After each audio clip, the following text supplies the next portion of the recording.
and Crosby and company in the offseason. And it wouldn't shock me at all if Sid said, look, I want my legacy to be you collected the pieces, based on moving me to the Colorado Avalanche or the New York Rangers or whatever the team is. Colorado makes a lot of sense to me, by the way, but that are going to really jumpstart a rebuild to make this team a contender in the next 5 years.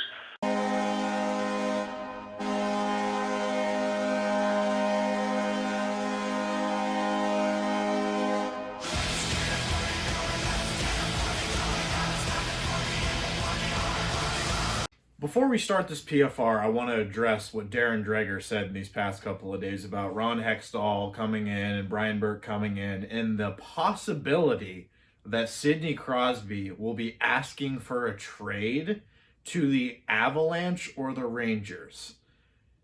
That's not going to happen. I will tell you this, even though I'm not an insider, don't know any of the players, and I'm not even in the sports media profession yet. It's not going to happen. I am really amazed that Dreger would make those comments because he is a very well-regarded and well-respected journalist. He's gotten a lot of things right in the past, but it's not going to happen. It's crazy that he said that, and I know a lot of people are freaking out about it right now, but I just want to say it's not going to happen. Lemieux won't let it happen. Ron Burkle and David Morehouse will not let it happen. The fans won't let it happen. Malkin won't let it happen. Letang won't let it happen. And Sid won't let it happen. It's not happening. Anyways, the Penguins played the same game that they played all season again tonight. Played, and won in overtime. Penguins win this one 4-3 to the New York Islanders. Obviously, the big news, as I just mentioned, Hextall and Burke are now here. We haven't played since last Saturday, so that's interesting. And, the thought process behind that, obviously it wasn't intentional that we weren't playing games, but the thought process was, we get more reps, we get guys that are healthy, and we did somewhat with Zach Aston-Reese coming back in. He scores in this game. That's great. He's also wearing number 12. Big fan of that number change. I didn't like 46. Also, DeSmith is starting, and Jared McCann is hurt. He's only day-to-day, I believe. Let's go over the lines. So same top six, Guentzel-Crosby-Rust, Zucker-Malkin-Kapanen, same defense.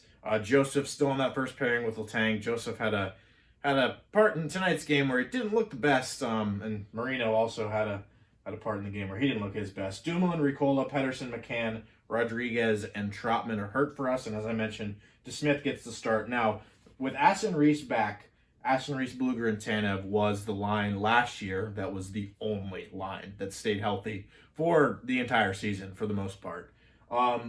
My question for tonight is that a third line? Because last year it was our fourth line for the most part. And really, again, one of the things that I think the Penguins need the most out of their roster is the bottom six to step up and contribute. I said that Jared McCann, coming in and being that new third line center is something that the Penguins really need. Is it Teddy Blueger now? Is McCann, Aston-Reese, and Tanev a solid contending fourth line in your opinion? Comment down below. That's my PFR question for the night. Now, again, this game was the same song and dance for how the Penguins have been playing the entirety of the year. They kind of got off to a slow start in the first period, let the other team score first before they came back with a goal. The second period, they looked great. And then the third period, they kind of fall asleep and go into that tight checking game before they come back, force overtime, or the shootout in this case, and get a point out of it, 2 points out of it. Now, in the first period, the thing that I really noticed outside of Nassau Coliseum almost scoring a goal on the Penguins because their Zamboni doors are rigged to make the puck go in on a dump in. Now, the bottom six for the Islanders, and again, as I come back to that Tanev, Blueger, and Aston-Reese question, the bottom six for the Islanders is arguably better than their top six. Martin, Cizikas, and Clutterbuck is one of the best lines in all of hockey and has been for over a decade. They know how to drive the play and get good chances and cycle, and they're so good. Casey Cizikas is one of the most underrated players, not just centers, not just, forwards. He's one of the most underrated players in the entire National Hockey League, in my opinion. He scores And really, this just comes down to a bad pass from Letang going to Marino. Marino couldn't trap it. And, oh, God, he's jumbling with it in his feet. He has no idea where the puck is. He can't get it. Cizikas does, though. He walks in on both Marino and DeSmith and scores his third of the year. And really, what are you doing there? Just defensive pairing. I know a lot of people are blaming Marino for this. It is Marino's fault, but also Letang with the pass there. He passed it in his skates. It's a simple mistake, and the Penguins are down 1-0. Now, Brian Rust, I love the man. How can you not love him? He does everything you want out of a hockey player. Leads the Penguins in shots on goals just about every night. He scores his third with a great passing play set up by Letang, and then it went to Guentzel, or Letang to Crosby to Guentzel, then to Rust. Really, this is probably my favorite goal from the season so far. I know that Blueger shorthanded 5-on-3 goal against the Capitals was amazing, but this goal tonight made me feel really happy because that is exactly how the Penguins need to be playing. They were passing well. They were cycling well. They had a good zone entry. Letang looked good. Guentzel looked good. Crosby looked good. Joseph looked good, and Rust looked good as he scored. It was an easy goal for Rust, but it wasn't an easy process because that's what you want. You want those passes to click, and it was a tic-tac-toe for the Penguins, and it really made me happy seeing it finally pay off. And maybe that's where the practices come in that aspect of they actually got some reps in with that. So it's 1-1 now, and late in the period, Cody Ceci takes a delay game penalty. The Islanders are really pressuring here, and the Islanders score on it eventually. After Mark Jankowski and Teddy Blueger get a 2-on-1. They don't capitalize on it, though. They do almost injure Semyon Varlamov. He was a little shaken up, but he got back into the game. And then Jankowski, and this is my what the fuck moment of the night. It's not an actual thing that I'm coining. But Jankowski he blindly passes the puck. It was in the neutral zone. He was trying to get it deep. I see what he was trying to do.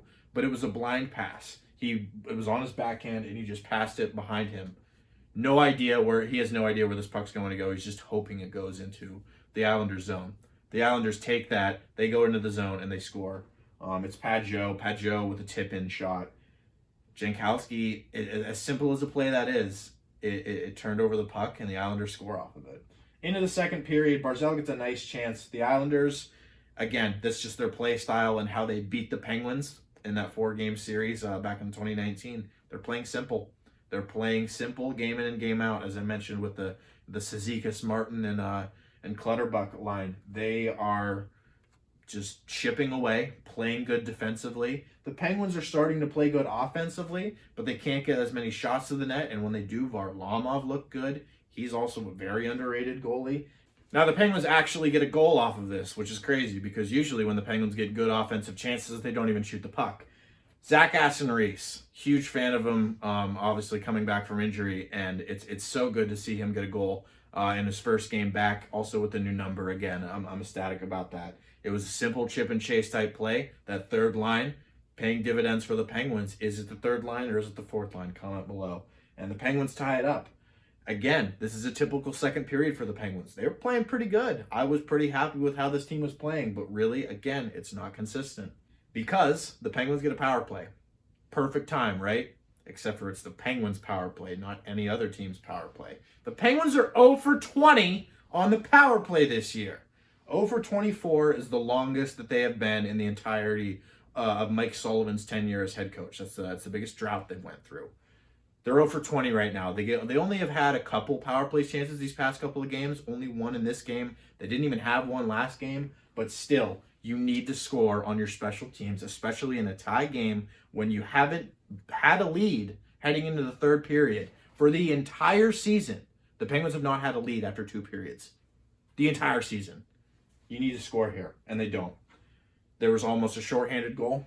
Pageau had it, and it's saddening. It's saddening. Ruhwedel also crashes into the boards with Clutterbuck. Clutterbuck leads the game, but he's Cal Clutterbuck. He comes back in the third. Now, in the third, all eyes are kind of on Malkin, even before we knew what he ended up doing in this game.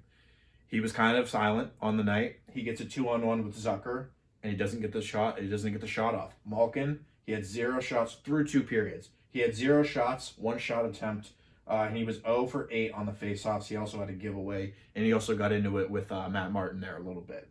This is, of course, before he ties up the game towards the end. Welcome in the National Hockey League, Pierre-Olivier Joseph. Matt Barzal completely walks around him.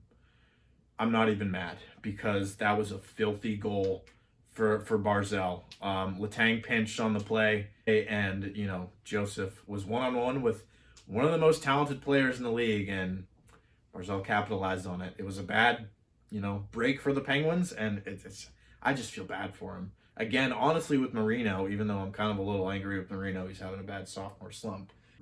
Both Marino and Joseph got walked around tonight, and it's kind of saddening as those are the 2 young defensemen for the Penguins. It's 3-2 Islanders, and as I mentioned before, same song and dance for the Penguins. First period, second period, great. Third period, asleep for the first half, and then they come back in the third. And of course, it's Evgeny Malkin, who we bashed on for pretty much the majority of this season. We bashed on how he's not producing. He gets his third of the game, or the third of the season, with the empty net and the extra attacker on. It's just a simple slap shot. It was really that puck had eyes. And yeah, I wrote, of course it's Malkin. And overtime, there was a lot of good chances. It was really fun to watch, but no scoring. Sidney Crosby wins it in the shootout. Casey DeSmith stops, who did he stop? Barzal or someone in the shootout. And the Penguins win it 4-3. Again, this has been a season where I have found myself not angry that the Penguins are winning, but concerned because, again, this is another game that went to overtime. This is another game that the Penguins did not play like they really deserved 2 points. This is another game that the Penguins did not lead after 2 periods. We're still waiting for that to happen. And this is another game where the Penguins really did not, you know, run away with any lead that they've ever had. You can't win like this. Or can you? Because the Penguins, you know, they got 12 points right now. A 6-5-1 record. Nothing crazy. But yeah, it is what it is. I'll see you guys next time for the next PFR. I don't even know who we play next. It's been crazy with all the rescheduling because of COVID. But thank you all for watching, liking, subscribing. I posted a video yesterday about the Chicago Blackhawks and the Pittsburgh Penguins and how they're somewhat similar in terms of, obviously, they won 3 Stanley Cups. What did they do after it? The Blackhawks are taking a very much different approach with all the youngsters that they have. Should the Penguins follow that? Go check that video out if you want. Be sure to like, comment, follow, subscribe, all that good stuff. I don't know what my next subscriber goal is going to be, but I'm thinking about doing a giveaway here soon. So comment down below what you would like me to give away. Thank you all, and I'll see you guys in the next video.